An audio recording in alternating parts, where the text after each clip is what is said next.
confidence and harmonizing with nature. With over 4 decades of changing lives, your self-discovery archaeologist,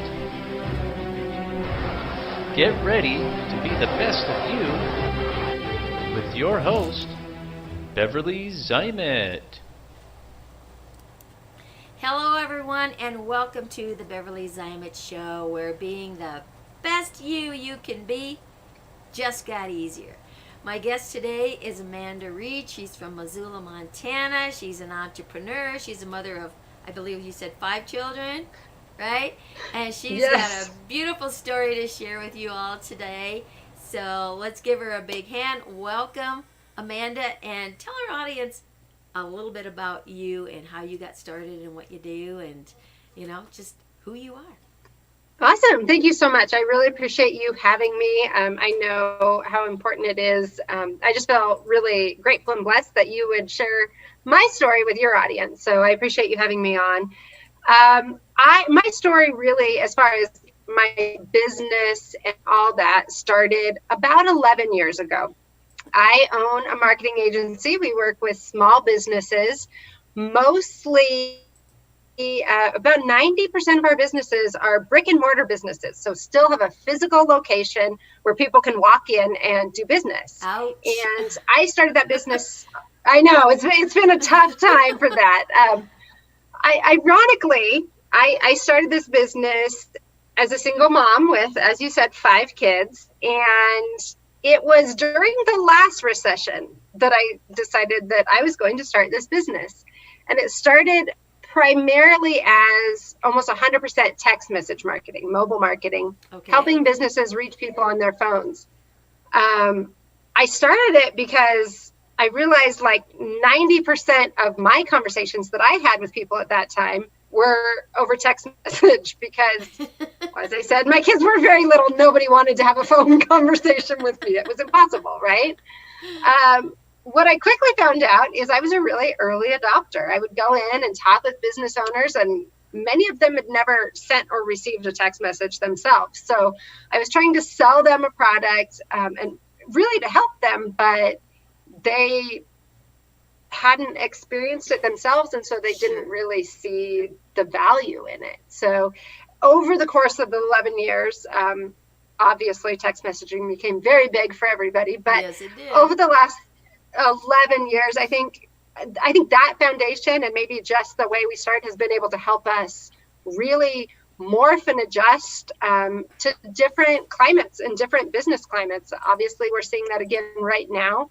But it's been crazy to be able to really be able to ride the highs and lows. And part of why I want to come in and talk with different audiences and things like that is, while it's a difficult time, I think we all have things we can do to better the economy or better ourselves in this time, to where at the end of it, we'll look back and just see how much we've changed and how we appreciate the new climate that we're in. Yeah, it's all about getting resourceful, right? Right. It's like, and you didn't have a chance to slowly move into it. It was like, boom, there you were. Right. It's like, right? Oh my goodness. And again, it's like anything, you have businesses that come in and they last for extended period of times, and then they go out, and sometimes that's nature's way of weeding out, things that no longer serve purpose. And when you look at being isolated, in your home and everything, it gives you an opportunity now to do, hey, we're in spring. It's a real spring cleaning, right? And start looking around what no longer serves you purpose here. It's like, wow, let's see. I've had this like for 5 years and I've never used it. What the heck is it doing collecting dust here, right? Right. So. I agree. I mean, we get to do the spring cleaning in our life and in our businesses. And I think it's an interesting time to look at, my kids still live at home. So we get to implement maybe some of the stuff that I joke that I'm enjoying making dinner again, right? It isn't like I have this little window where everybody's going to be home and they get to grab something before practice or something. Like I have time to make dinner. I have time to reconnect at the end of the day. That's always been a priority for me, but the time has extended, right? Like we can actually all sit down and have a meal. Right. Have a meal, Right. right? Yeah. So I think really focusing on what are those things that we get to implement now that, for lack of a better way of saying it, we used time as an excuse to not be able to do it before. That's exactly right. And I think it's a huge opportunity to do two things: implement those things and say no to a lot of things. I think sometimes we use time as an excuse, but we really just don't want to do it, right? We don't want to have that as part of our life. And so I think a lot of people are learning that no is a complete sentence. And That's so, right. And so now we get to just be like, no, I'm actually not going to do that. Right. And then get to have the time to implement the things that we really do care about and want to do. Right. You know, those things that are really very important. And I'm right there with you, because I really feel that, you know, bringing that family unit back together, because there was so much lost in that. You know, we got busy, you know, and your kids are probably up there in age now, right?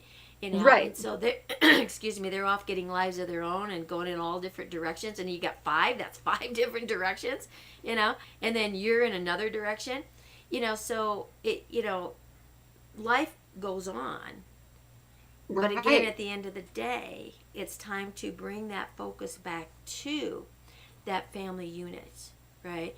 And return to the basics and the roots. And I really feel that this is a great way to be able to bring that back, and that communication. Because sometimes we lose communication when everybody's so busy off and off and off, you know, and you don't have time for a discussion because of something else going on. So it's an excuse. Well, we'll talk about it later. We'll talk about it later, right? Right. Later never shows up. And you can't recover that time.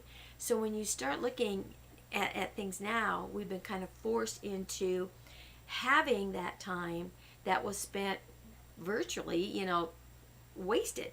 You know, right. If it takes you, now where you're out there in Missoula, you probably don't have to, I mean, you have to drive a distance to get to, you know, an appointment or places wherever you want to go. But I mean, you start looking in the cities even with your rush hour traffic, you know, where it takes an hour, 2 hours. Yeah, we don't have that. No, I've been there. You don't. I mean, I've been down through the interstate, and you're like, oh, is this an interstate? Wow, you know. But I've also been through California, and I've been through Chicago. I've been through Denver, you know, and you've got that mass population where, you know, it takes you, you know, an hour or two to get to where it is before you start your day. Now, right. you look at that time, all of a sudden, you have that. And I think a lot of people are wondering, what do I do? I have all this extra time now. What do I do with it? Right. And I think, you know, and I talk to a lot of people, and I think time has always been something for me. I've been very intentional about it, not because I'm super, super wise, but because I had to be, right? Right. I was the only resource for my business, my kids, like everything, right? So I had to be very intentional with my time. And over that, I developed habits that I believe served me, as far as, you know, especially when I talk with moms especially, but anybody, it's like, protect that first little bit when you first wake up, right? Right. How many of us, the first thing we do is reach for our phones? It's such a habit. But what if you don't? What if you take that first 10 minutes, half hour, and spend some time journaling, spend some time reconnecting with what is you and what your goals are and what you want and what makes you feel good, before we go down that path of, even if you're only looking at positive stuff, which, let's face it, is really difficult, spend that first little time you're waking up getting grounded and rooted, you know, for those that like meditation and things like that. Just spend that time before the chaos comes in, right? It sets your day. You know, what you do in those first few moments of the morning sets the ambiance for everything that transpires, right? And that's a great point that you make. And so where do you want to take your life, and what do you want to do, and how are you going to move around and create, for the day. Because if you wake up and you're tired and you're upset and you're like, oh my God, not another day of this, what's going to happen with that day, right? So your attitude really makes a huge difference. And it not only will impact you, but other people that are in the household are going to be impacted by that as well. If you're still trying to work from home and do, your business, that's going to be impacted, right? Absolutely. And it really does come across in everything. And, I've had people come and say to me, well, that's just because you're a morning person. And it's true. I am a morning person, right? My day starts before 5 o'clock, basically every day. But I didn't say you have to get up at 4:30 like I do. Right. I just said, when you get up, spend that time getting yourself right. And the other thing I've always said, and I think it's super important in this time, is not only do that, but especially if you're first working from home, you've never worked from home before, keep to your routine, right? Oh gosh, if you normally get up and get in the shower and get dressed, get up, get in the shower and get dressed. If you normally do hair or makeup or whatever, do that. This idea of, hey, I can just work from my pajamas, maybe some people can pull it off. I'm not going to, and like they're lucky if they can, great. But it's not reality, right? It's been a sales pitch for a long time. Like, hey, I'm going to show you how to work from your pajamas. Right. But when we do those things that, when we start out setting our intention, right? What is my intention for today? And how do I get my head in that space that is my intention? And then go about our routine that shifts us into the mode of making those intentions happen, right? Mm-hmm. It really helps rather than just, hey, I'm just going to hang out. When I feel like it, I'm going to go get in the shower and things like that. I mean, sometimes on a Sunday morning, that's what I do, right? That's nice. But to be productive, to be at your best, I really think it's just stick to that routine that works, right? And showing up the way you would show up if you normally go to an office building, show up that same way. And I think it comes across in everything we do. Oh, I agree wholeheartedly, and it's being consistent, like you say, in everything that you do. Just because we've got this time off and we don't know how long it's going to be, but it takes a lot less time to get out of a habit than it does to create one. So stay in that consistency that you have, and it will also make you feel better because you look better, you feel better, you got everything, back to normal as it can be. Right? And maybe somebody will look at you and say, what'd you get all decked out for? Where do you think you're going? I'm going to my office. Right. And really clock in. And I think that's probably one of the downfalls is why a lot of people aren't able to work from home, especially women, right? Because you are, the base of the household, and it's the cooking, the cleaning, the laundry, and all that kind of stuff. And it's easy to get caught up in that when you have your home office, is to say, oh, I'll just throw this little laundry in before I go. Right. Oh, man, the kids left the dishes on the table, so you take them off, right? You always find something to get in the way, and then when you get into that office, you sit down and you're like, now what do I do? Right? And it's like, I'm getting hungry. I didn't have breakfast. I better go get something to eat before I get started, right? So there's always something that can get in the way when you're working from home. So to have that consistency, regardless of where you are, and work into that pretend world, if you need to do that. And sometimes you can even punch your own time clock. Make a little time card, right? Yep. And when you walk in, you clock in. And the kids need to know that this is clock in time. You have to pretend like mom is still at work. And you guys can take care of yourself out here. And there's no need to fight because, trust me, moms know. And there will be a price to pay when I come out. Right. And I'm so big on set chunks of time. My kids are older now. My kids range in age from 22 to 14 now. So my kids are older. But I've been doing this working from home. I've been working from home in some capacity or another since I was pregnant with my now 17-year-old. Okay. So it's been a while, right? I've been doing this for a while. And one thing I was always intentional about, and like we were kind of chatting about, I had to, right? Right. But even Yeah. Yeah. I didn't have a choice, and maybe that made it a little bit easier. But we're now at a time again that we don't have a choice, right? If we want to get stuff done, we have to get it done in this time and in this capacity.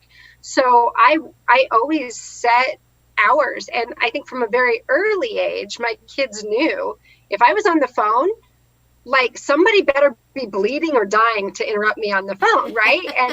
And I kind of still now I'm lucky, you know, even now my door's shut, my kids know mom has a call.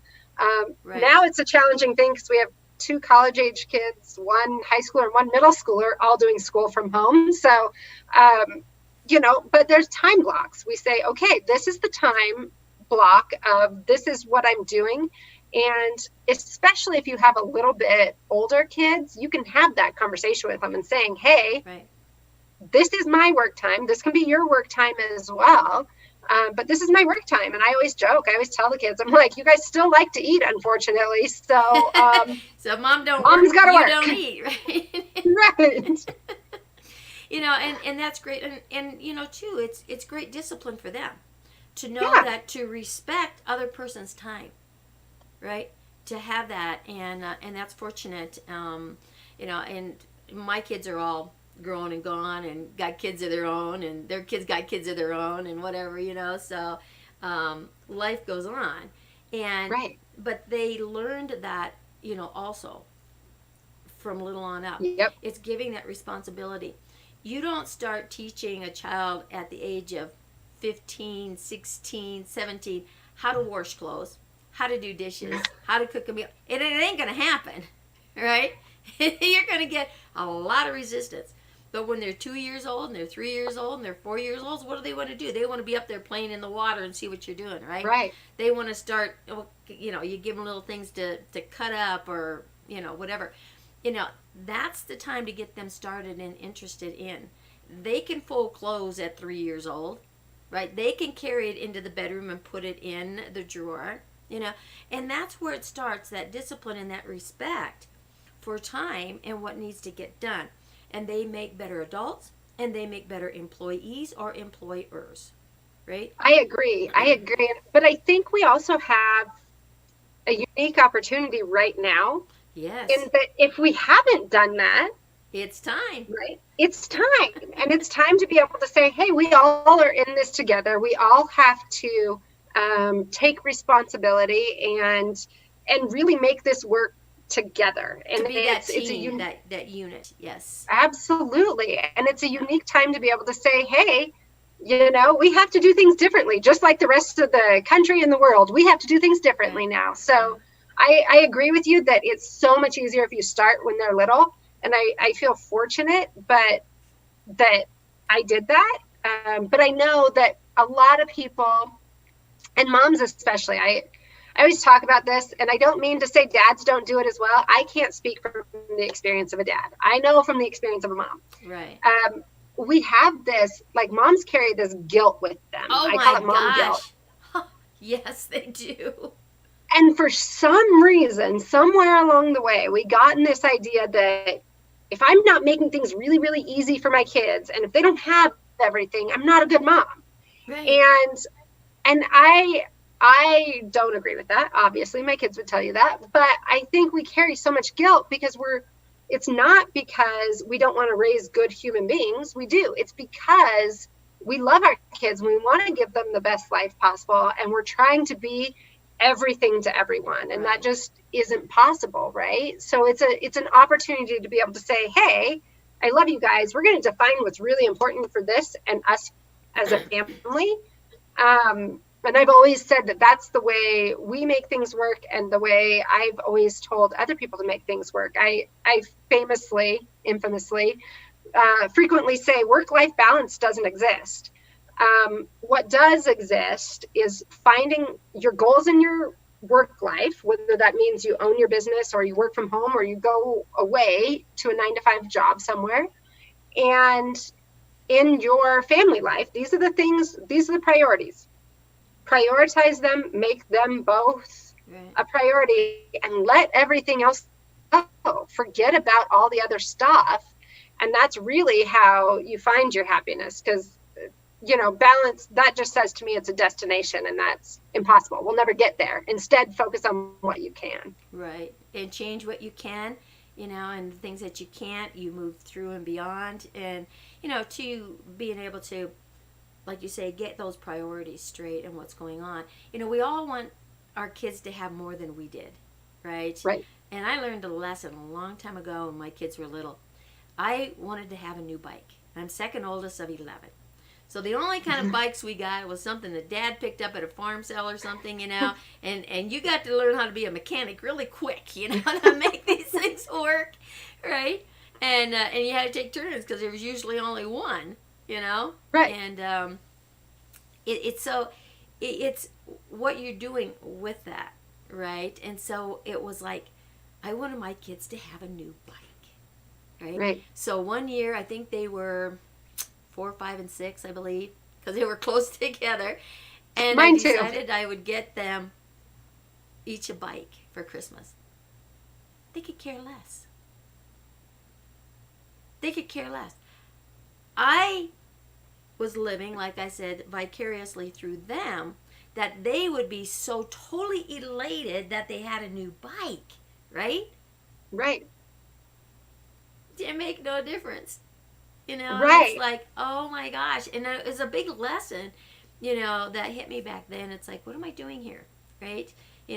Just because I didn't have it didn't mean that they want it. I need to start listening to what it is that they're asking for and what's important to them. What's important to them, right? And I think that's true in business or in personal, either one, in any kind of relationship. What is important to the other people in the household? When you're in a personal relationship, whether you're dating or you're married, it doesn't matter how many years you're married, right? It's still being open lines of communication as to what really is important for them, and to be able to be an expression of that, and not always have to take the back burner like women, a lot of times we do. It's that guilt thing, and we want to be everything to everybody. And what do? We put ourselves last. Right. And wait a minute, this is supposed to be self. And so we need to put ourselves first, because if we're not united here in the person of who you are, and confident and trust in yourself, believe in yourself, love yourself, and be whole in your identity, what kind of message are you giving your children, right? What kind of message are you feeding into, your employees or fellow employees, in your friendship and all that? Where is the real truth and the honor that takes place, right? Right, absolutely. And that's, I wrote a book about a year ago called Unapologetically Me. And part of the reason is I looked around as women, and it's like we're apologizing for who we are, right? Mm-hmm. Rather than standing in who we are and being that person. And we're so busy comparing ourselves with one another rather than here's who I am and here's who I'm going to be. I mean, it was amazing to me, the things I would hear people apologizing for, right? And I'm not against an apology. If you have done something wrong and you're remorseful, of course, you apologize.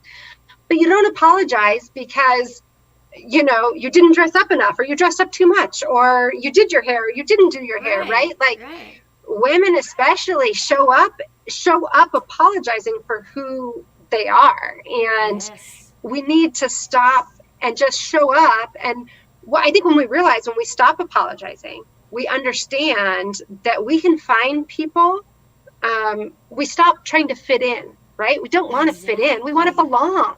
We want to surround ourselves with people that love us because of our good and our bad, because of all the things that are comprised. That's what belonging is. We can try to shift who we are to fit into almost anything. And as women, we tend to do that a little bit too much, right? And apologize if we don't fit in too much, I mean, I hear people say, well, I'm too loud, I'm too soft, I'm too emotional, I'm not emotional enough, right?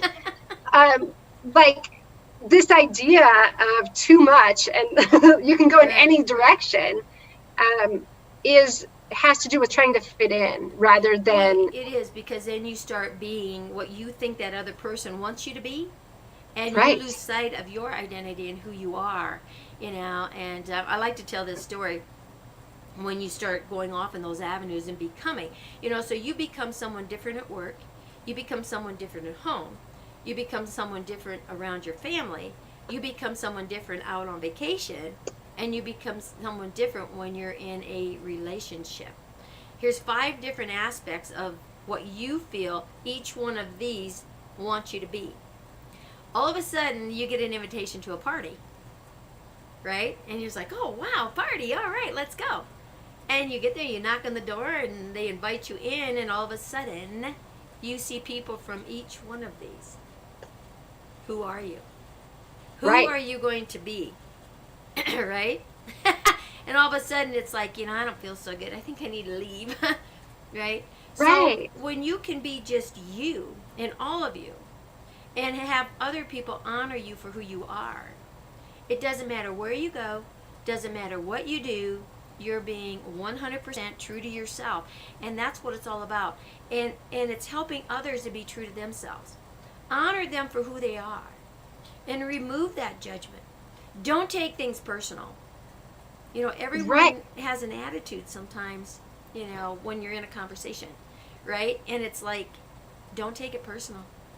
Right. And I think when we show up genuinely and authentically, just who we are, Right. without apologizing for it, just being, we actually give others permission to show up that way as well, right? Exactly. We start to take down those Barriers. boundaries and those protection and it's like, That hey, phoniness, right? right, we actually get to be, right? We get to be the Yep. people we are. And that to me is part of the benefit of all of it. Not only do you get to be, but you get to allow others That's to exactly be who right. they are as well.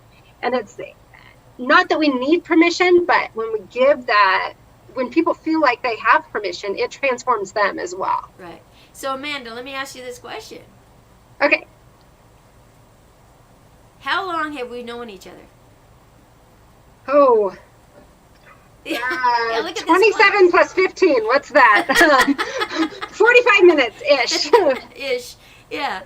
So here we are, and we're in this conversation, and for the audience that's watching, how organic this is going and the interaction that we're having, because we are in that, honoring each one to be who they are and just be that expression wide open. It would appear that we've known each other like forever, right? Exactly. And it feels comfortable because you're allowing that other person to be that best be that they can be in the moment, and you are here in that moment yourself. And it's what you just stated. You've opened and took down those barriers where people feel comfortable just being themselves. And that's what this show is all about, is to be that best you that you can be in every aspect of your life, in every interaction. And that's honoring yourself. And it all starts here, right? So it's honoring yourself, and honor that other person, and let them know that, hey, it's okay to be you. And again, sometimes, we should talk about that apology thing, right? They start in this conversation, they're starting to feel comfortable, they open up, and then all of a sudden they back up and they're like, oh, I'm sorry, right? And it's like, for what? Right. For what? Right? Yeah. And I'm really big on focusing on those words that just really don't serve us. Like, we use them, Mm-hmm. and I'm sorry being one of them, right? There's an appropriate time to use it, but there's so many, those words that we're kind of talking about. And again, it's like you said, like, empty what words. right. Like, oh, I have to what say are that. you sorry for, right? Like, or, another one that I was actually personally called on that I never really thought about it was just, right? I had left a voicemail message and I was like, hey, it's just me, blah, blah, blah. And I remember this, my husband at the time looked at me and said, do you really think that's the way I think about you? Like, you're just you? Like how dare you put that on yourself? Right. And as people and as women, I mean, the number of women I've heard say, well, I'm just a stay-at-home mom. Are you kidding me? Are you That's kidding me? a really, really hard job, right? That's the toughest job out there. Right. Or I'm just this, or I'm just that. When we do that, we're actually reflecting, like, we're minimizing ourselves. Oh, We're definitely. reflecting something that, like, we're not good enough, instead of saying, hey, here's who I am. This is what I get to be. Because there are people that would love to be a stay-at-home mom, right? And they just don't have that opportunity. Right. So don't put that judgment on yourself because you're afraid of what might think of anything you do. Right. And that's, I mean, I've had people say to me, well, I just have one kid, or I just have two. So, like, that doesn't make you any less of a mom, right? No, like, you're still we're all in this. Is like, just, count Right. your blessings sometimes, Right. Right? Right. And so it is. It's like, where every step of the way, where can I show up authentically? Where can I allow myself to not make excuses? Mm-hmm. And it does come with accepting yourself first, right? Exactly. Because most of the time, when we're using those words, when we're using just or apologizing, it's because we haven't fully just said, embraced who we are. This is me. Yeah. This is what I tell people. I says, you know what you see is what you get. This is the real me. If Yeah. you don't like it, there's the door. Right? Right? Because I'm not changing for anybody. It took a lot of work for me to get my identity, right? And I got tired of being called, oh, you're so-and-so's mother, or you belong to so-and-so. I don't belong to anybody, right? Don't give me I'm not a possession here, right? Right. Oh, you're the one who writes for the newspaper, or you're the one that does this, or, whatever. Oh, yeah, you live in the house down the block. It's like, I have a name. Right. I have a name. And I am who I am. I love that. It's the funniest thing, because it really dawned on me. I obviously am opinionated. I am very upfront with what I think. I don't really sugarcoat things a whole lot. I'm nice and I'm loving, but I'm not going to blow smoke for the sake of blowing smoke. I'm very much like, I'm going to tell you what I think. And that is something I personally used to apologize for a lot, because I was never mean, but I felt bad, right? Like, sorry, I have to tell you something that I know you're not going to want to hear. And all this. And so it was something that I would even say, I know I'm the mean one, but here's, I would quantify and clarify and make an excuse before I would say to justify what you're doing, right? Right. Yeah. And then I had a couple of really good friends, and one of them was like, you're not mean. Why do you always say that? Like, you're one of the nicest people I know. And I'm like, well, I guess I'm just equating mean with saying what you don't want to hear, even if you need to hear it. And then I had a few people say to me, and even clients, like, we work with you because we always know exactly where you stand. Like, you're never going to suggest something that you don't think is right for us. And if we're doing something that you don't think is right, you're going to tell us. You're not going to just say, okay, you're paying me money, I'm going to let you keep doing it. Right. And even my friends have said the same thing. Like, we come to you because we know there's no uncertainty. You're going to give us the truth, the facts. Yeah. Cold, and I was hard facts. I was like, wow, that's a part of me I should be embracing, not apologizing for, right? And so I think sometimes we just have to realize that, yes, it makes us vulnerable, and yes, maybe people are going to judge us, but here's the thing: people are going to judge you because that's who they are, not because of who you are, right? So if people want to judge, they will find something to judge regardless. So let's practice that again.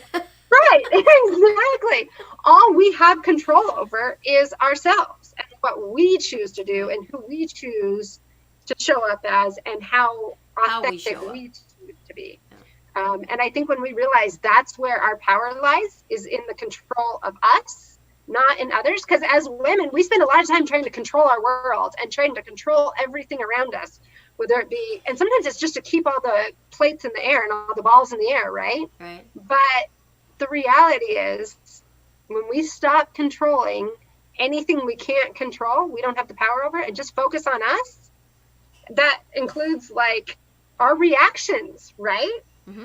There's a lot of stuff we don't like, but what we have control over is how we choose to react and respond to it, Exactly. not if we can change the situation. And I think that's really where we start to step into, that's how I get to be me, is Right. realize that's where my control is. And that's where your power is.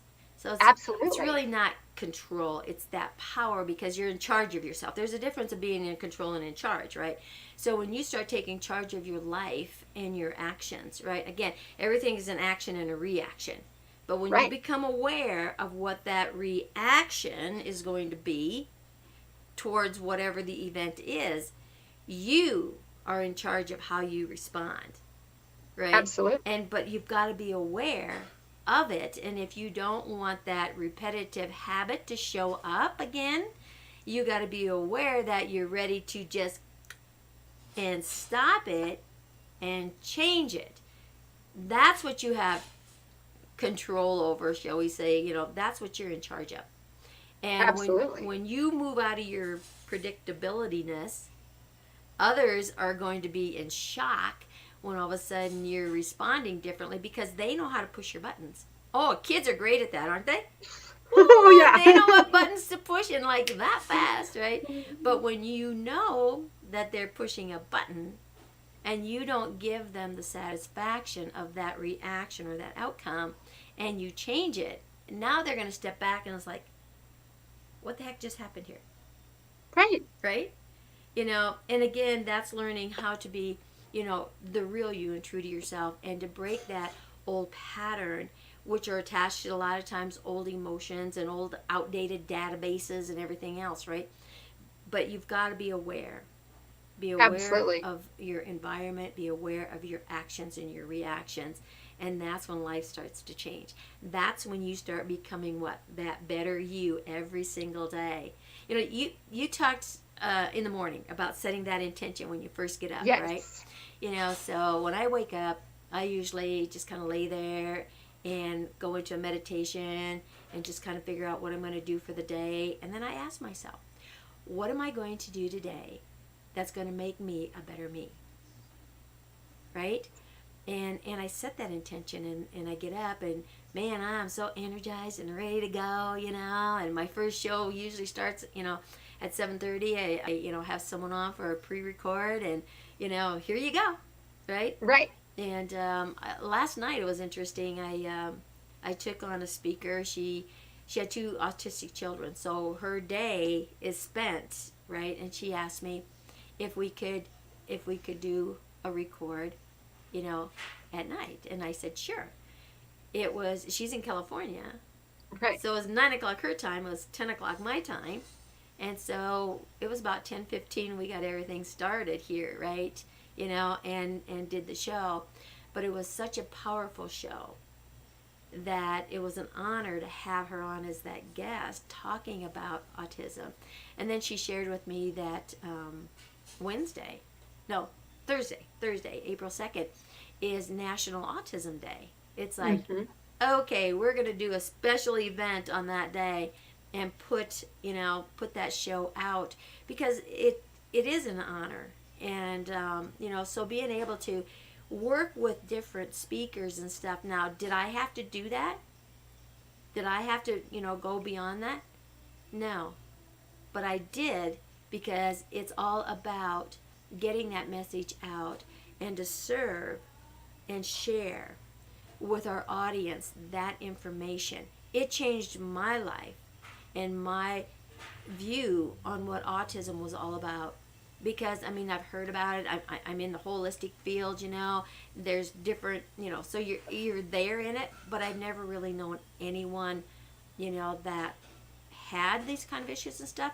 So being able to really ask questions that most people wouldn't ask, because they'd be embarrassed, because they don't want to sound like they're pointing a finger, you know what I'm saying?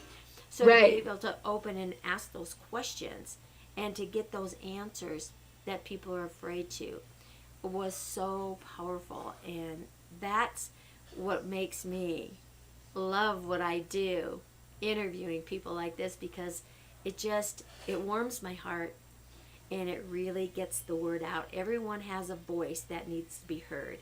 And if they can do that on my show, well, by golly, I'm going to make it happen one way or another. The show goes on, right? Absolutely. I love that. And part of it is too, just like we are better together for sure. Yes. But just the support of, like you said, being heard, or allowing someone to say, hey, I'm willing to come beside you, right? Like, right. We may not have exactly the same experiences, but I'm willing to come and lock arms with you and say, hey, we're going to do our best together, right? Mm-hmm. And stop the comparison, stop the judging. The judging. Yeah. Just, hey, what can we do to do this together? And that's, that is, I think, part of the reason why I talk about being a mom and a business owner so many times is it's not easy, right? No, there's times that it's like, it's challenging. And I used to laugh. I try to be very intentional about, like I said, here's my priorities here and here's my priorities here. As far as like for what was a huge priority for me as a mom is I didn't miss anything. If my kids were involved, I wanted to be there to support them. And, so that was everything from Battle of the Books to wrestling and rugby and everything in between, right? I had kids that did a lot of sports, which was kind of, so we spent a lot of time on the road and those sorts of things. Right. And what that meant is sometimes I was up at 2 or 3 o'clock in the morning still working because I still had to get my work done, right? Right. That's a season, right? And sometimes that season is necessary. You can't do that forever. I get that. I know sleep is important. You can't do it forever. But sometimes we have to adapt to different seasons. And I had that season a couple times, right? And sometimes I look at moms and I can see they're just trying to make it work, right? They don't know all that juggling, right? All of it. And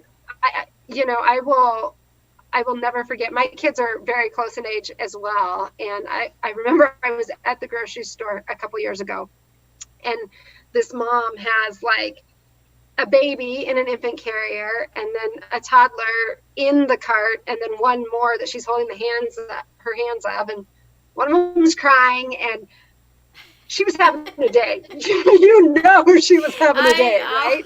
I've been down that road. Yes. Oh, right? And I had my kids with me as well. But at that time, they were like probably 10, 11, 12, right? Because my 3 in the middle are really close together. And I looked at her and I smiled and I was like, I promise, it gets better. This too shall pass. It gets easier. Right? This too shall pass. And she just started crying, right? And I was like,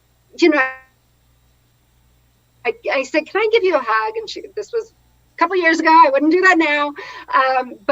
And she was like, yeah. And I think sometimes we just need to know we're not alone. Like, we're in this together.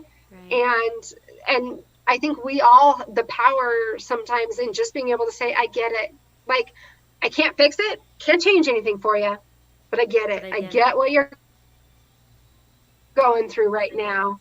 Right. And believe it or not, this too shall pass. And then just reminding, there's always something to be grateful for. And, and I know you've experienced this. I talk a lot about, everybody always talks about the firsts when it comes to kids. Right. What amazed me is how quickly the first become the last, right? Yes. The last football game I attended, I was like, I'm never going to sit in these bleachers again watching my kids go out on the field, right? Like, that happens, what feels like looking back in just the blink of an eye.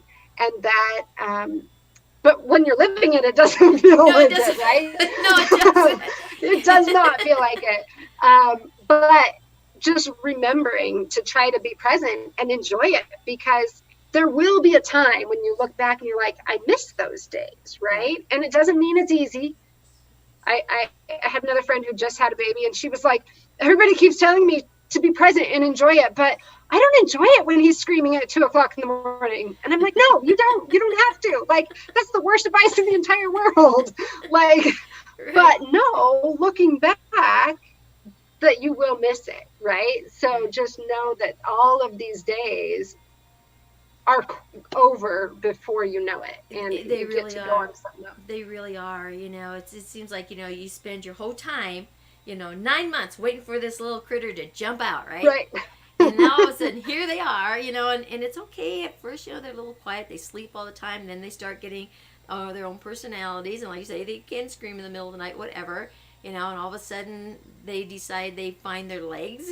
And now they're like, they're not stable anymore. And they're, and now you're off to the races, right? And, and it's like, well, hurry up and start talking, right? So all of a sudden, here they got motor mouths, and it's like, can you just please be quiet? And then it's like, man, now I can't wait for them to get in school, right? The day they start school, that next day they graduate. Right. It goes that fast. And until you've actually experienced that, it doesn't seem like it. But it really does. It's like, oh my God, you just started kindergarten and you're graduating? Are you kidding me? Right.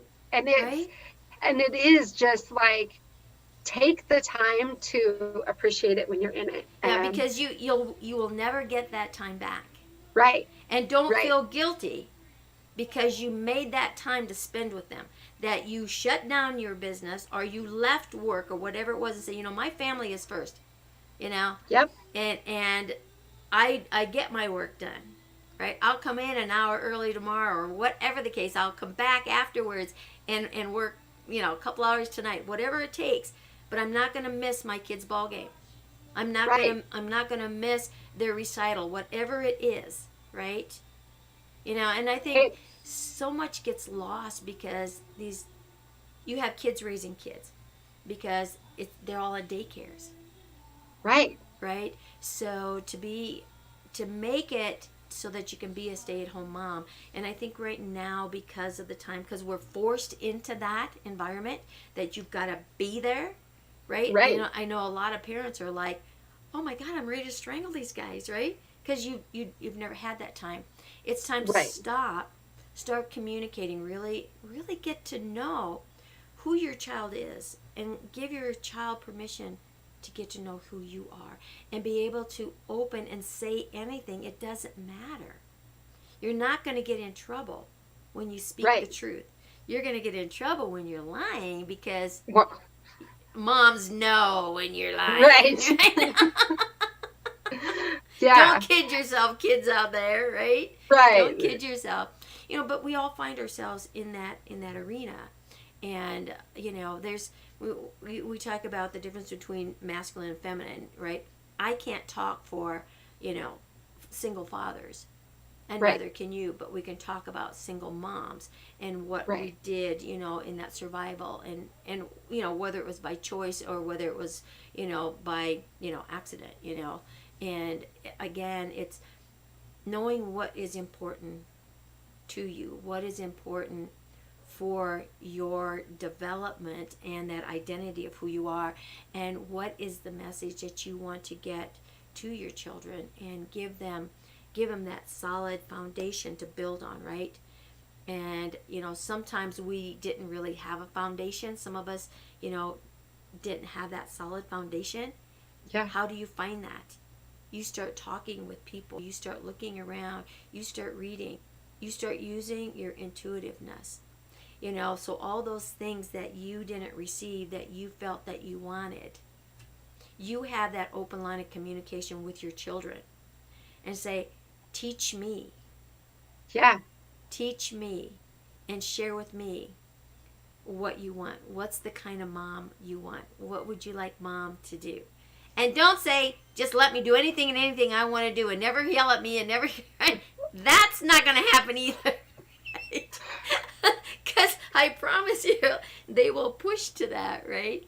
Right. You know? You know, it's funny. I agree with that. And I love that, like, the idea of setting our intentions with our day. And, you know, and I always encourage everybody to look at, kind of like you said, like, look at who you're becoming. Don't be so critical of, like, hey, I messed this up today. We're all going to make mistakes. We're going to make a lot of them. That's how you learn. That's how you get wise. Right? Right? I joke. I frequently give myself a Mom of the Year award, right? Not because I think I'm the most outstanding, but when it's like, ooh, Mom forgot to do that. Or, right? I'm like, oh, whoops, I got Mom of the Year again, right? Like, because it's accepting the fact that I'm not perfect. I'm going to make mistakes, but I want to show my kids that they live in that environment as well, as long as you are doing your best all the time.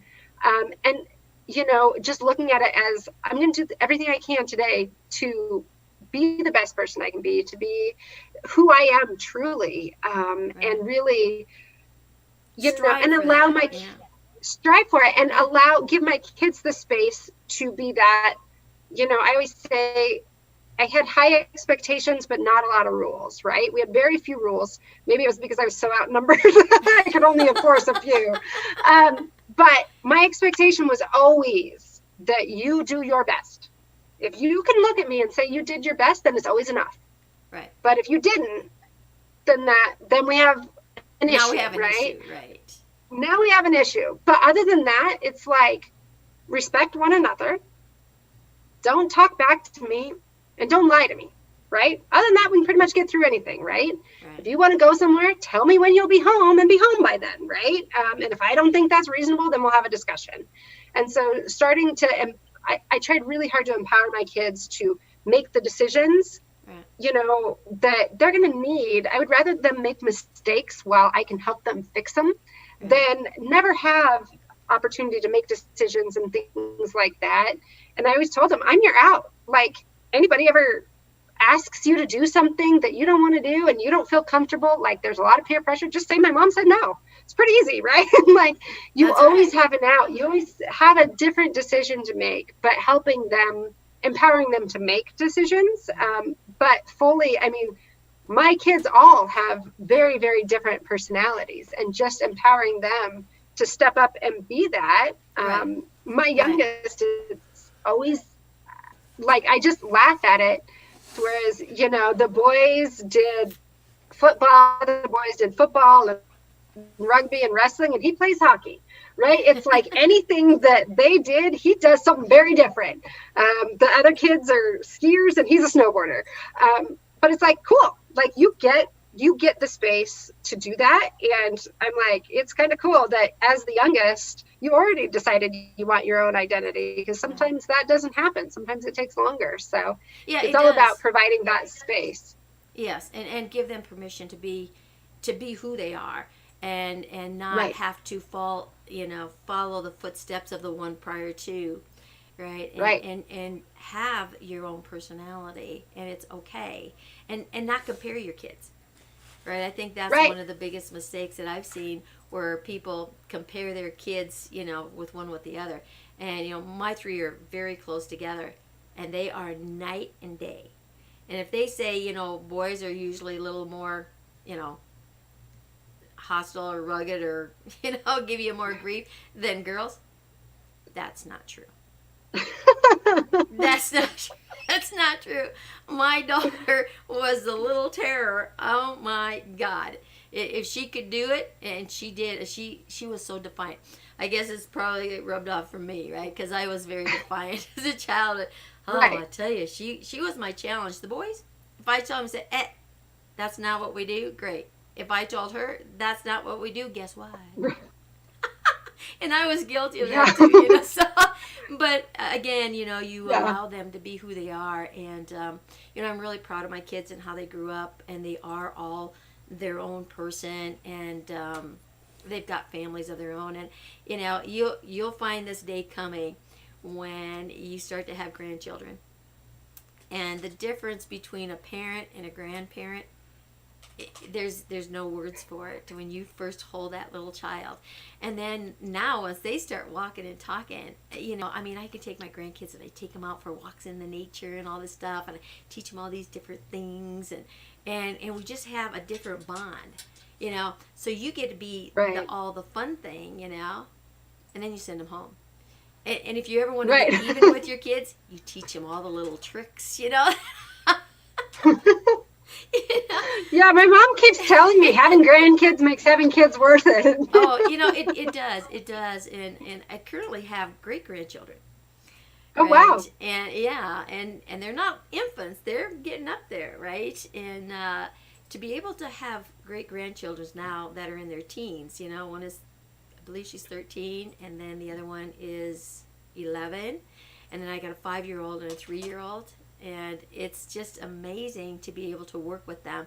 And again, what you feel for those grandchildren is unbelievable. But when you hold that first great grandchild, oh, I'm getting emotional, I'm getting choked up on this. There's something there that changes everything in your being. When you get into that third generation, I don't know what it is, but it's there. It's there. Yeah. And to be able to be in a position where I can interact with them and to teach them and to just share life with them, it's amazing. And then I have all my nieces and nephews, because there's 11 of us kids, right? And I was second oldest. Yeah. A lot of nieces and nephews and a lot of grandnieces and nephews. And when we have a family reunion, because they're very close, as a big family, we're still very close.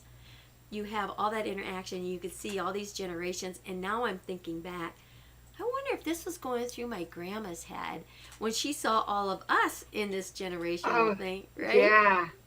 Yeah. And it's awesome. And I'm 70, okay? And so to be able to have my health and Yeah. all my faculties, and to be able to do what I do and to share this, because there's going to be another generation, there's going to be greats that I'm going to be able to be there and interact, get down on the floor and play with them, run around the block, whatever it takes, right? I am so looking forward to that, and so it's this generational thing. And again, we look at mindset. Where's your belief? Right. Right? There's, in an age is a number. In my belief, I'm 45. And I chose 45 because that was kind of the best time of my life. I had everything going for me and everything. My kids were all grown up. They were on their own. And it was like freedom time for me. And so to be able to just be out there and do, and I've been on the road since like 97. And so, and my kids know that, right? And so when they call, say, well, where are you at, Mom? Well, what state are you in now? Yeah. Besides the state of confusion, I'm in this state, Right. So it's again being and not putting qualifications or identities on that other person, right? And just to be you. And now we really have time to step back and start taking a look inner, and also what's going on around you, and that family unit coming back together. And so it's just a great time to be in. So don't look at it as being a downer, because there's an abundance of everything out here for everyone. Start looking into and start being grateful for what you have, right? Absolutely. And that's, I think that's the biggest lesson. And I am not going to say that this hasn't impacted people. It's impacted people greatly. And I'm not going to minimize the impact. But the reality is we get to be grateful. Like, there's so much to be grateful for. And I frequently am, what are you grateful for and what are you celebrating today? If you can focus on that, then you understand, like you said, the abundance that really we're living in. Right. Well, my dear, we could just continue forever, right? So we'll have to get you back on the show. And I want to thank you so much for joining me today. It's been a pleasure having you here. And anyone listening out there, comment below. Let us know what you liked best about the conversation that we had. If you want to get in touch with Amanda, reach out, and let her know. If you want to reach me, you know how to reach me. I'm here, whatever it is. And if you want to be on the show, well, comment below too, or private message me. We'll get you on the show one way or another, right? And that's what life is all about. So, Amanda, do you have any little words of wisdom you'd like to leave the audience with? Well, first, I just want to, like I said, sincerely thank you for allowing me to come and talk to your audience. I really appreciate that and really value that, and feel blessed that you'd let me come on and speak to your audience. And I think the biggest words of wisdom I can give anybody is each of us have a purpose and a destiny. And if you step into who you are and live out your purpose, then you will have not only the fulfillment, but you get to have the greatest impact on your world and the world at large. Thank you. That's a great message. I got chills on that. It's like, wow, that is so true. That is so true. And that boils right back down into giving yourself permission just to be you. And that's what the show is all about. So it's time to say, go out there and be that best you can be. Why? Because Amanda and I are going to go out there and be the best we can be, right? Absolutely. Thank you all for watching, and we'll see you on the next show.